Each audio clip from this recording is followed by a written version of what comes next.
Welcome, dear people of God. May the Lord fill you with His peace. Today is Christmas Day, and all of us are joyful for one reason or another. It is a festive moment, understandably so. And we all have reasons, and we are grateful to God for all that. But what does Christmas mean? What does Christmas stand for us as people of God who are celebrating this moment?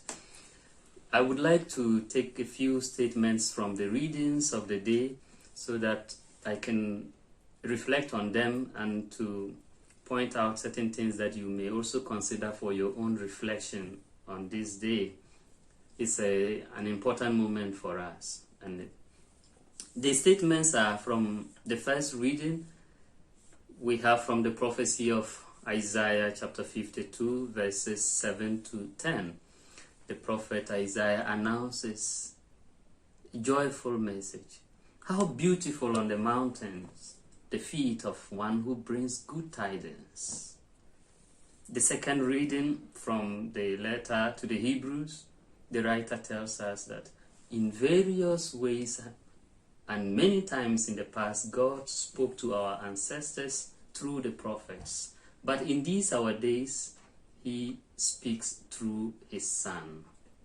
In the Gospel, the statements are, "And the Word was God, and the Word became flesh and dwelt among us.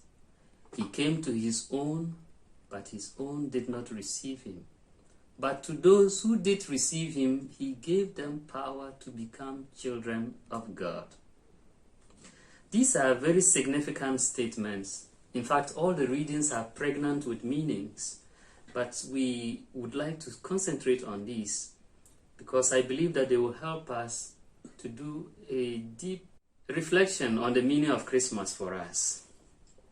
In the first place, what Isaiah is saying is that the moment of slavery of Israel had come to an end because Israel's God decided to step into their history and put an end to that slavery. Whatever that was keeping them in slavery, in anxiety, in pain, doubt, confusion, and hopelessness, their God now reigns. And He announces, the one that announces such news is so wonderful to the extent that the prophet describes the very marks made by the feet of this messenger on the mountains as beautiful. Now you can imagine, in the second reading, the writer tells us that the one who is announcing this message of peace is not a prophet, no longer a prophet, not even an angel, but God Himself. God Himself is the one announcing the message of peace. And this is very significant. What does it mean that God is announcing the message of peace? What Christmas tells us is this, that God became human. We have heard this over and over again, and so it's very easy to forget how radical this message is.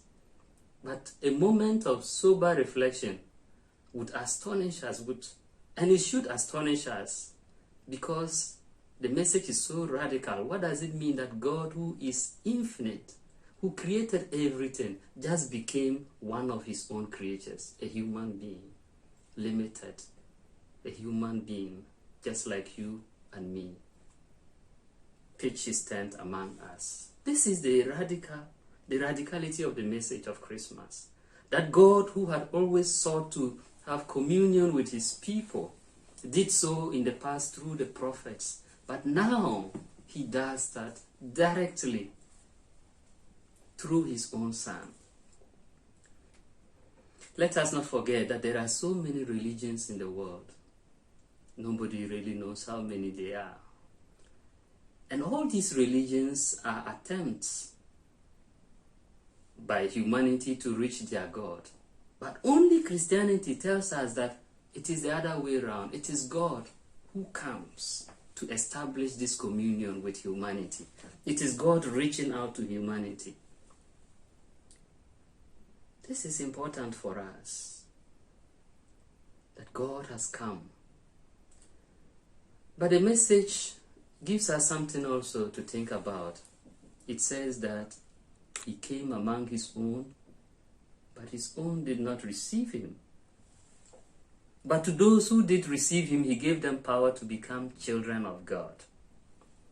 In the world today, there are still a lot of people who have never heard about Christ.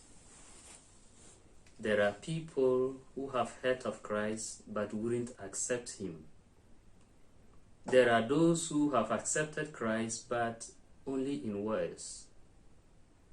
And there are those people who have accepted Christ in words and deeds, and they are really children of God.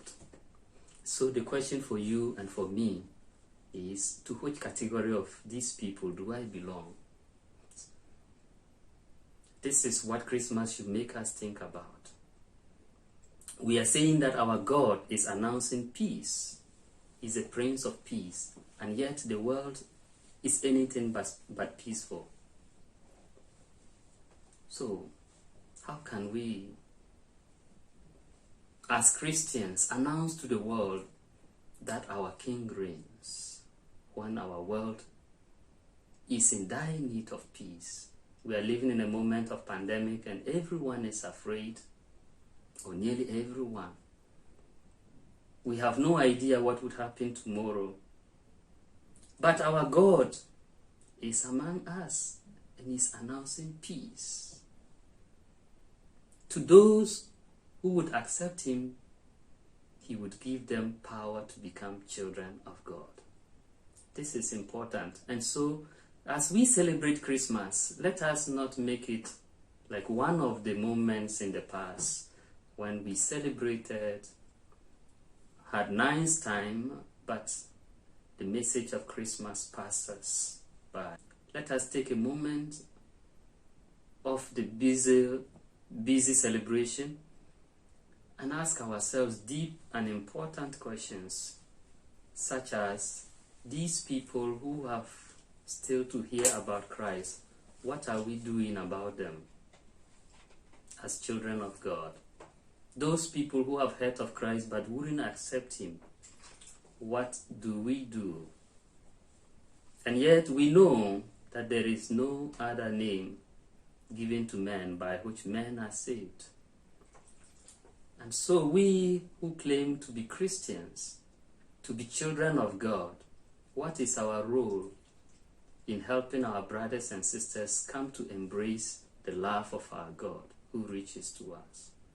These are the questions that we should place to ourselves and seek in prayerful moments to ask God to help us so that we can become truly his children and true messengers of the joyful news, the good tidings that God has become one of us and he seeks to liberate us from all our anxieties, our addictions, our pains, our doubts, our conflicts among ourselves, our families, years of slavery to our ego, to everything that goes contrary to what a child of God should be. And so the moment of liberation is here. Blessed be the Lord our God, who has offered us the opportunity to see this day. Let us go ahead and make this Christmas matter. God bless you. Love yourself.